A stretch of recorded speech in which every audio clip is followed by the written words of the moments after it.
Pan card নিয়ে বড় পরিবর্তন, ৯টি বড় পরিবর্তন লক্ষ্য করা গেল। আপনার বাড়িতে যদি প্যান কার্ড থেকে থাকে এবং এই ৯টি পরিবর্তন না জেনে থাকেন, তাহলে বিপদে পড়তে পারেন। হতে পারে আপনার জরিমানা এবং জেল পর্যন্ত হতে পারে। তাই ভিডিওটি শেষ পর্যন্ত দেখুন। আমরা এই ৯টি বড় পরিবর্তন নিয়ে আলোচনা করেছি এই ভিডিওতে। তাই অবশ্যই চ্যানেলটি সাবস্ক্রাইব করে ভিডিওটি সম্পূর্ণ দেখবেন। বদলে গেল প্যান কার্ডের নিয়ম। নিয়মে ৯টি বড় পরিবর্তন। প্যান কার্ড নিয়ে এই ভুল করলেই জেল সঙ্গে মোটা টাকা জরিমানা হতে পারে। কিভাবে বাঁচবেন? কোন ৯টি নিয়ম মানতে হবে? আপনার নিজের বা পরিবারের কারো প্যান কার্ড থাকলে ভিডিওটি সম্পূর্ণ দেখুন। আর আমাদের এই চ্যানেলটি অ্যাভেলেবেল রয়েছে ইউটিউবের পাশাপাশি ফেসবুকেও। আপনারা সেখানে গিয়ে সার্চ করে আমাদের কন্টেন্টগুলি দেখতে পারেন। তো মেন যে বলা হচ্ছে এখানে কি না, ভোটার কার্ড আধার কার্ডের মতোই গুরুত্বপূর্ণ নথি রয়েছে প্যান কার্ড।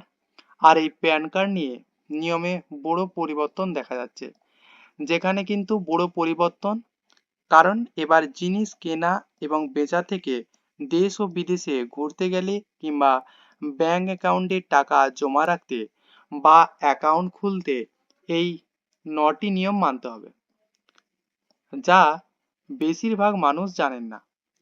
বেশিরভাগ মানুষ প্যান কার্ড শুধুমাত্র আয়কর রিটার্নের ক্ষেত্রেই প্রয়োজনীয় নথি হিসেবে মনে করেন, কিন্তু বাস্তবে অনেক বড় আর্থিক লেনদেনের জন্য প্যান কার্ড কিন্তু গুরুত্বপূর্ণ। ব্যাংক অ্যাকাউন্ট খোলা থেকে শুরু করে সম্পত্তি কেনা এবং শেয়ারে বিনিয়োগ করা সহ এমন অনেক কাজ আছে যেখানে প্যান কার্ড নম্বর দেওয়া আবশ্যিক। তাই বেশ আর্থিক লেনদেনের ক্ষেত্রে প্যান কার্ড দেওয়া বাধ্যতামূলক করা হয়েছে। আর নিয়ম না মানলে মোটা অঙ্কের টাকা জরিমানা হতে পারে। কোন কোন লেনদেনের ক্ষেত্রে প্যান কার্ড বাধ্যতামূলক?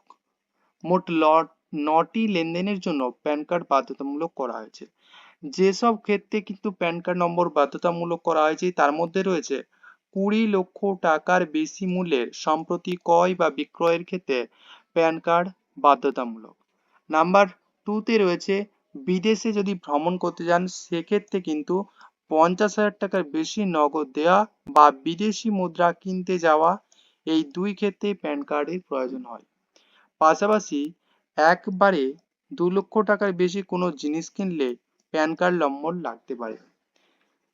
এছাড়া কি রয়েছে? এছাড়া যদি আপনি ১০ লক্ষ টাকার থেকে বেশি মূল্যের কোনো স্থাবর সম্পত্তি কেনাবেচা করতে গেলে বা ওই সম্পত্তির স্ট্যাম্প ভ্যালুয়েশন ১০ লক্ষের বেশি হলেও কিন্তু প্যান কার্ড প্রয়োজন রয়েছে এবং প্যান কার্ড নম্বর ব্যবহার করতে হবে।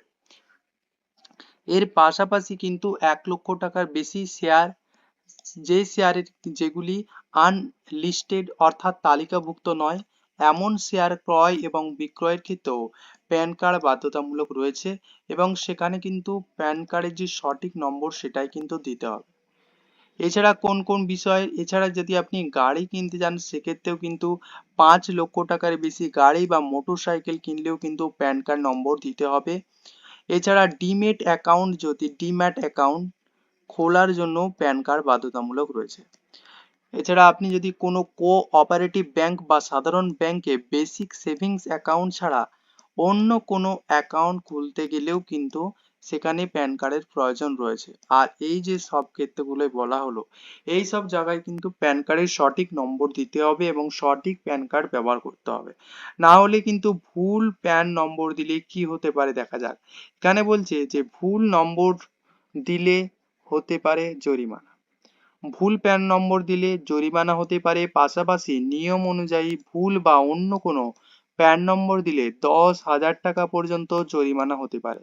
এছাড়া ট্যাক্স ক্রেডিট পেতে অসুবিধা, নথিপত্রে গরমিলের মতো সমস্যা দেখা দিতে পারে। অতএব যে কোনো আর্থিক বা কর সংক্রান্ত নথিতে প্যান কার্ড দেওয়ার সময় বিশেষ সতর্কতা অবলম্বন করে কিন্তু প্যান কার্ড নম্বরটি দিতে হবে।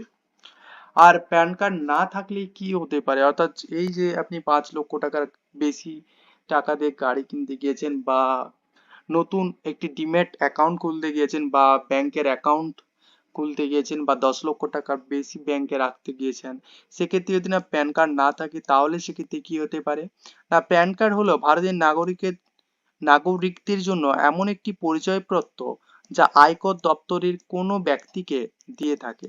আর এই কয়েক জায়গায় প্যান কার্ড জমা না দিলেই কিন্তু জরিমানা হবে আপনার।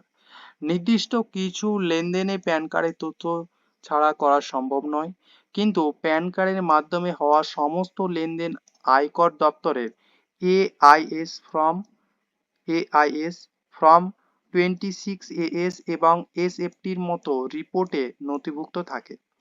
আপনার আয়কর অ্যাকাউন্টে দেখানো হয় এবং খরচের মধ্যে বড়সড় গরমিল থাকলে আয়কর দপ্তর আপনার কাছে ব্যাখ্যা চাইতে পারে, এবং যার কারণে কিন্তু প্যান কার্ড না থাকলে এই সমস্যাগুলি দেখা দিতে পারে।